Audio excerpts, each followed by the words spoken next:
Hello everyone, my name is Neha Tripathi and today in this video we are going to discuss trigonometry. So before moving on, let's first understand what is the use of trigonometry in our daily life. Now look at this picture. This is a picture of a building. What if you want to measure the height of the building? That is not possible using a scale or inch tape. So there must be some way of using which you can calculate the height of the building. Here we use trigonometry. See, suppose you are standing here and you are looking at the top of the building. Now, if you look at the top of the building, you look like this. And now the angle formed between your eye and at the top of the building. The angle formed between your eye and the top of the building is known as what? Angle of elevation. Angle of elevation. And if you are standing here and this is the foot of the building, the distance between you and the foot of the building is known as the base of the triangle, or this is the distance between you and the foot of the building. Now just by knowing the value of angle of elevation and the distance between you and the foot of the building, you can easily calculate the height of the building. Okay. So this is the use of trigonometry in our daily life. We will know later how to calculate it. Let's first understand what trigonometry actually means. So trigonometry is basically consists of three Greek words: tri, gono and metry. Tri means three, gono means sides or angles, and metry means measurement. So trigonometry is the study of relationship between sides and angles of a triangle. Like in trigonometry, we are going to deal with right angle triangle, and let's understand what is right angle triangle. Right angle triangle is a triangle of which one angle is 90 degree. So see, this is a right angle triangle. This is a right angle triangle. This angle is 90 degree. So this is a right angle triangle. Now let's understand what is base, what is hypotenuse, and what is perpendicular.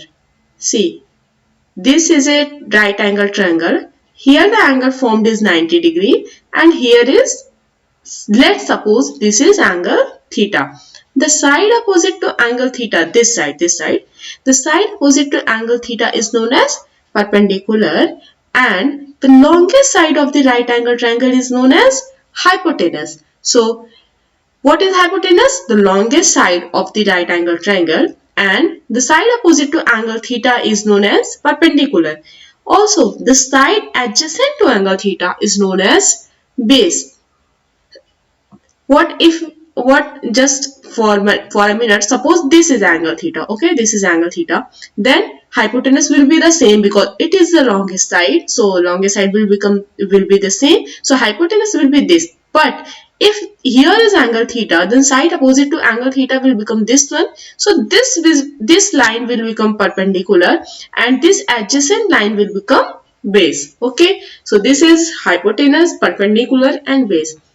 Now moving further, let's understand what are trigonometric ratios. So basically there are 6 trigonometric ratios: sine, cos, tan, sec, cosec and cot. Okay, just by learning the value of sine and cos, you can easily calculate all the 6 trigonometric ratios. I will tell you how. See, sine theta is always equal to perpendicular upon hypotenuse. Okay, so this is a right angle triangle, here 90 degree and here is the angle theta, and you already know the side opposite to angle theta is always perpendicular. So here this side will be perpendicular and this side will be base and this is hypotenuse.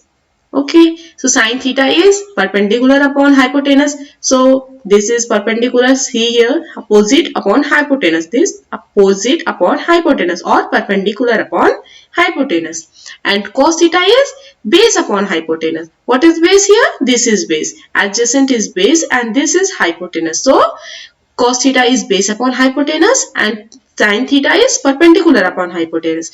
Now, just by knowing the value of sin theta and cos theta, you can easily calculate tan theta.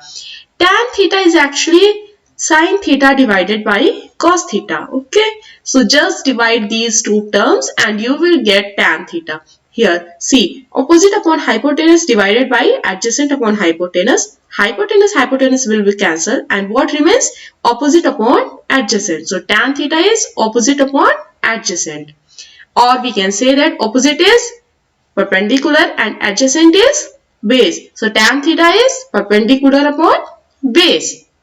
Now other three identities are what? Cosec theta, sec theta and cot theta. What is cosec theta? This is just opposite to sin theta. Sin theta is perpendicular upon hypotenuse and cosec theta is hypotenuse upon perpendicular.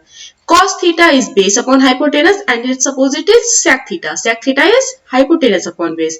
Tan theta is perpendicular upon base and opposite of tan theta is cot theta. Cot theta is base upon perpendicular. Okay.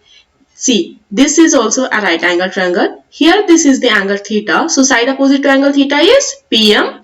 So let's suppose this is the value of PM is Y. So side opposite to angle theta is perpendicular. Side adjacent to angle theta is this AM, or we can call it X. And the longest side is AP, or we can call it R. So this becomes hypotenuse, this is base and this is perpendicular. Now you can easily calculate the value of sin theta, cos theta, tan theta, cot theta, sec theta and cosec theta. See here, sin theta is always perpendicular upon hypotenuse. What is perpendicular? This Y, and hypotenuse is R. So sin theta become Y upon R. Cos theta become base upon hypotenuse, base is x and hypotenuse is r. So base upon hypotenuse is x upon r. And further we can calculate all the 6 ratios just by knowing the sin theta and cos theta. Okay. So that's it for today. Thank you.